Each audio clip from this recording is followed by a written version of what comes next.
I don't understand kids, and I certainly don't understand babysitting. There, I said it. I read these books, but I could never babysit now, so babysitting when I was 12 is especially out of the question. I thought wearing all black on Valentine's Day was a clear message to the Hallmark Corporation on what I thought about their fake holiday. Take that, corporate America! Clearly I was in no condition to take care of another human life. Even with my disdain for children, I wouldn't belittle someone who wanted to do it, especially if it was their job. Somebody has to take care of all the Stony Brook kids while their parents go off to their ritual sacrifices or wherever the parents go. It's a ritual sacrifice, or a coven, or an orgy. Or Stony Brook has an extensive nightlife culture for 40-somethings. In Claudia and the New Girl, the titular girl has some impressive artistic credentials, and not much else. This is Rereading My Childhood, the Babysitter's Club number 12, Claudia and the New Girl. Claudia's bored in class, but the day changes quickly when a new girl enters her classroom. She is dressed like a hippie. She was wearing a very pretty pink flowered skirt that was full and so long it touched the tops of her shoes, which I soon realized were not shoes, but sort of hiking boots. Her blouse, loose and lacy, was embroidered with pink flowers, and both her wrists were loaded with silver bangle bracelets. Her hair, which was almost as long as my friend Dawn's, was dirty blonde, was pulled into a flat braid, which I might add was not held in place with a rubber band or anything. It just sort of trailed to an end. But the amazing thing was that because her hair was pulled back, you could see her ears, and she had 3 pierced ears in each ear. They were all silver and all dangly, but none matched. Yep, just like a hippie. Needless to say, this girl captures Claudia's attention immediately. Her name is Ashley Wythe, and Claudia asks the girl if she is related to famous artist Andrew Wythe. The girl replies that she isn't, but she wishes she was. She called herself a sculptress, and the two bond over art. After the obligatory "Here are all the members of the BSC" chapter, Christy shows up first to their usual meeting, and Claudia has some shitty things to say about her. Christy is really cute, but she never bothers to make herself look special. All fall, she's been wearing the same kind of outfit, jeans, a turtleneck, a sweater, and sneakers. And she hasn't been doing a thing with her longish, brown hair except brushing it. Here's an example of one of the big differences between Christy and me. I was wearing a very short pink cotton dress, white tights, and black ballet slippers. I had swept all of my hair way over to one side, where it was held in place with a piece of pink cloth that matched the dress. Only one ear showed, and in it I had put my big palm tree earring. Christy was not wearing any jewelry. Geez, way to put your friend down, Claudia. Christy's outfit is timeless, and certainly still an acceptable outfit today, whereas your outfit looks like a tacky neon dance club from 1984 threw up on a casino palm tree in Vegas. I want to like you, Claudia, but maybe if you didn't spend all your time on your clothes and cracked open a book, you wouldn't have so much trouble in school. Just a thought while we're spilling tea and being jerks to one another. The next day, Claudia sees Ashley at her after-school art class. Ashley, who was wearing what I would call a modified Canadian tuxedo, quote, puffy white blouse, a blue jean jacket, a long blue jean skirt, and those hiking boots again, complete with a strip of faded denim tied to her head like an Indian headband. Cool words and outfit there, Martin and Ashley. And they discuss Ashley's educational past, Claudia's portfolio, and Stony Brook's art class. Before she moved to Stony Brook, Ashley attended the Keys Art School in Chicago, which is not a real school, don't bother Googling it, like someone I know. And she likes Claudia's work. The art teacher, Mrs. Bear, announces an art gallery opening featuring a sculpting contest. Ashley is instantly excited and encourages Claudia to enter as well, but Claudia wonders if she'll have enough time. While Claudia babysits the Radowski boys, Ashley shows up while they are playing red light, green light. And before you ask, yes, there is a detailed description on how to play the ubiquitous childhood game.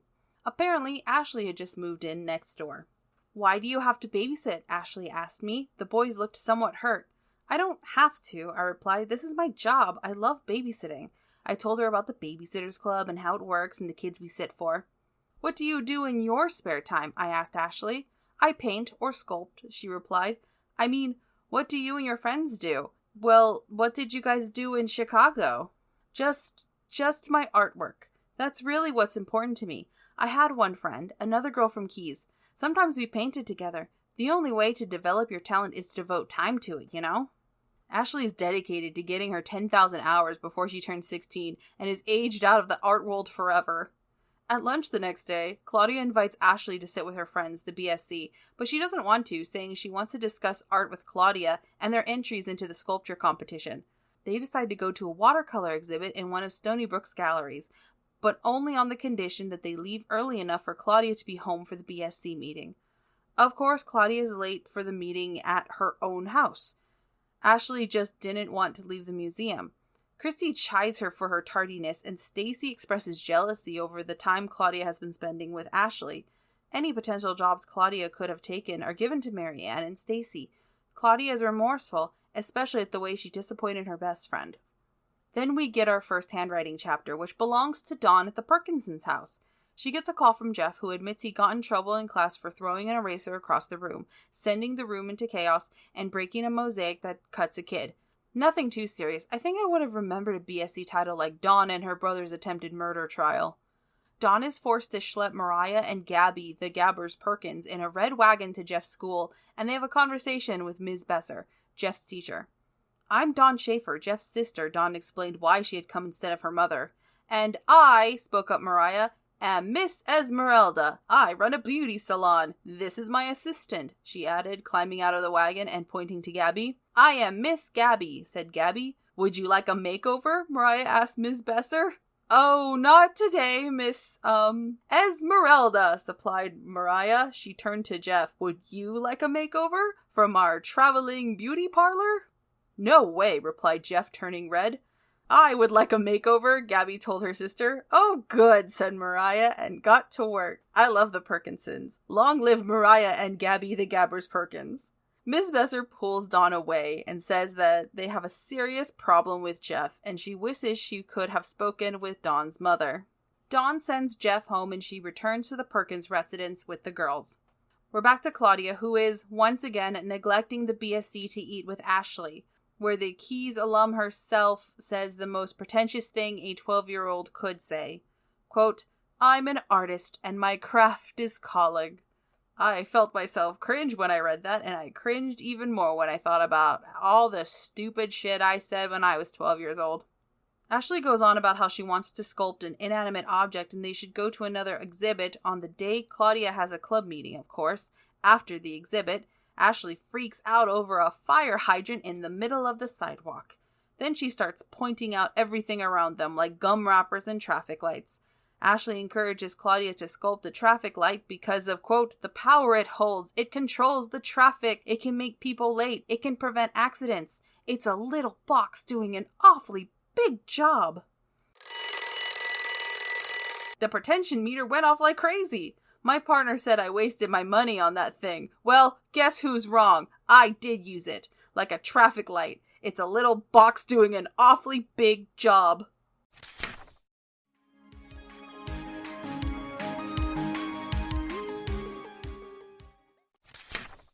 Claudia notices that she's late for the meeting, but Ashley doesn't want her to leave. Claudia chooses to find a payphone, call Dawn, and tell her that she'll miss the meeting. When she gets home, Marianne has left her a cold note about sitting for Nina and Eleanor Marshall. There's also a note from Chrissy that says, quote, "Everyone in school thinks Ashley is weird. I just thought you should know." Claudia is sad she missed the meeting and how her friends are treating her relationship with Ashley, but she's frustrated that she sacrificed the meeting and still doesn't have a subject for the sculpting contest. Chapter 8 starts like a handwriting chapter, but is really just a group text in the BSC notebook. Marianne writes that some of them are neglecting their official duties, forcing other members to fill in. Dawn chimes in that she doesn't mind being vice president. Stacy says that they used to have a VP who was nice, but then she, quote, "never shows up at meetings, and she hangs around a person who wears bell-bottom blue jeans to school." Just wait a few years, Stacy. Bell-bottoms will come back and be called flares. Handwriting chapters are a way to tell a story about another character without the first-person narrator actually being there, seeing the events unfold. This is usually for babysitting jobs, but this chapter is a little different. Claudia can't make another meeting, so this one is about the meeting she missed. Dawn talks about what happened to Jeff after her mother found out what he had done. During a meeting with his teacher, it's revealed that he's been acting up and refusing to participate in class. They exchange platitudes about, quote, not letting him get away with a thing and praising good behavior. Dawn is disappointed they didn't discuss Jeff moving to California to live with their father. The Papadakis calls, and the BSC doesn't bother to consider Claudia for the job. They just hand it over to Christy, Which, honestly, if Claudia isn't at a meeting, she really shouldn't get a job unless everyone is unavailable. It's as if someone doesn't show up to class and then gets mad when they miss assignments. You need to show up. The meeting ends with Marianne crying over their crumbling relationship with Claudia. I don't blame her. At school the next day, Claudia sticks a poster of some guy named Max Morrison in her locker using gum. We were reminded that the school doesn't allow tape in their locker, so the kids have to be creative and they use gum instead. And I will reiterate that it's worse to deal with gum than tape, and the school policy on tape needs to be re-examined. Immediately. Ashley shows up moments before the BSC. Do you suppose you'll be able to clear time in your busy schedule to get to the next meeting? Dawn asked me. I looked at her in surprise. What kind of question was that from our even-tempered alternate officer? I plan to, was all I replied. I hope you approve of that, said Christy to Ashley.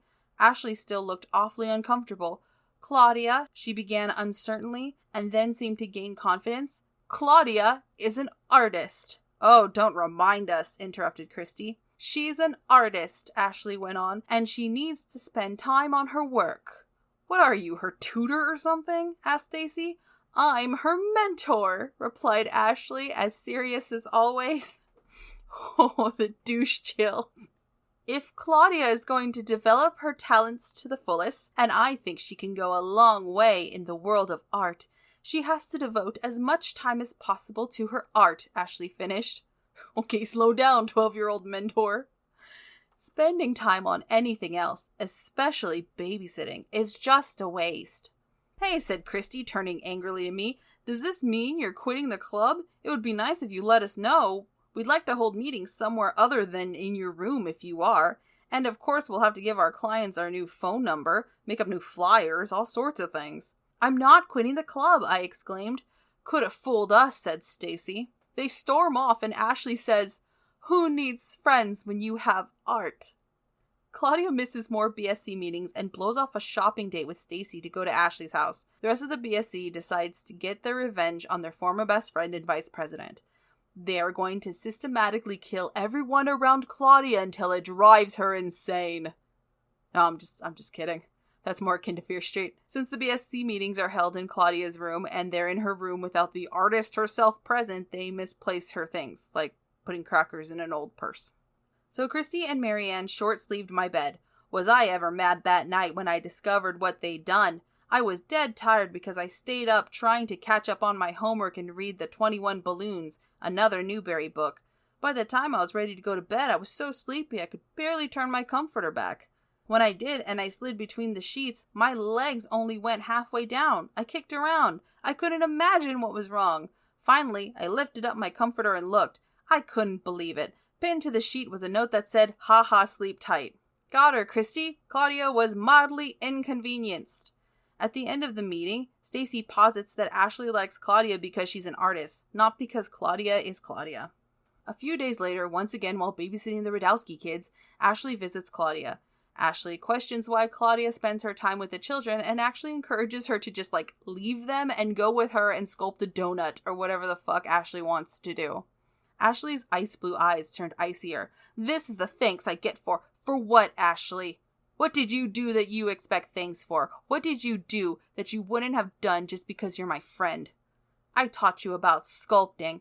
I taught you how to look beyond Miss Bear and see what else you can do. And you think you deserve to be paid back? You think I owe you something? Friendship doesn't work that way. Friends are friends because they like each other, not because they're in debt. But you want me to devote my life to art, and that's not fair. You shouldn't make up conditions for friendship.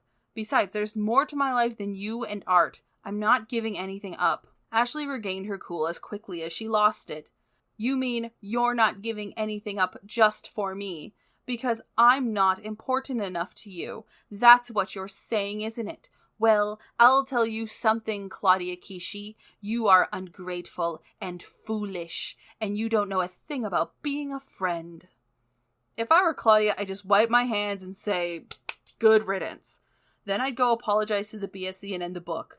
But that's not the end. We still have a sculpting contest to wrap up. When Claudia returns to the Radowskis, she decides to sculpt Jackie because he's really alive. Get this kid some Ritalin alive. The next afternoon is Marianne's turn to sit for the Radowskis. Claudia visits and asks if she can sculpt Jackie and apologize to Marianne. Oh, and look who shows up again. Ashley leaned over to look at the sketch I was working on. I saw your bike outside. What are you doing here? I couldn't believe you were babysitting again, and I see you aren't. Nope, I'm starting my sculpture for the show. That should make you happy. Not if you're going to sculpt him, replied Ashley, pointing. Jackie's eager face fell. Jesus, Ashley, you're one of those people defending ice-putting kids in cages, aren't you? Him has a name, I told her. He's Jackie, and he's one of my good friends. Jackie's smile returned cautiously. So you lost your nerve, Ashley went on as if she hadn't heard me. You're going to sculpt a person. Right. Why? Because I'll sculpt what I want to sculpt. I'll sculpt what I do best, and I do people best, even though I still have a lot to learn. I'll say. Well, you're not going to learn it from me, retorted Ashley, and she headed for the front door. Her parting words were, You're ruining your career, you know. Then she let herself out. All that in front of Jackie and Marianne. Seriously, Ashley, take it down a notch. You're barely a teenager. No teenager has a career. Only very serious hobbies. She calls the BSC and apologizes to them. She misses another meeting, but this time it's because she's trying to finish her homework. However, despite her efforts, Claudia won't be able to finish her sculpture of Jackie in time for the contest, especially if she wants to finish her homework. She tells Jackie in person the disappointing news. He takes it well, but he's still sad. Claudia returns to the club during the next meeting, and they officially make amends. At the contest, Ashley wins first place, but Claudia's sculpture is still displayed as a work in progress, which makes Jackie ecstatic. Ashley and Claudia share a moment, and at lunch at Stony Brook Middle School, Ashley actually sits down with Claudia and the BSC, but Claudia makes it clear that this isn't a common occurrence. The BSC is back together, and we never have to think about Ashley again. Ashley is one of the most onerous characters I've read so far. Sure, I'm not a kid person, and I could never babysit on a regular basis, but I sure wouldn't go out of my way to insult children right to their faces and speak about them as if they weren't there. That's the thing that annoyed me the most about Ashley. She had open disdain for kids who were being perfectly sweet. If we never see Ashley again, it'll be too soon. When we see her again, which I was like, what?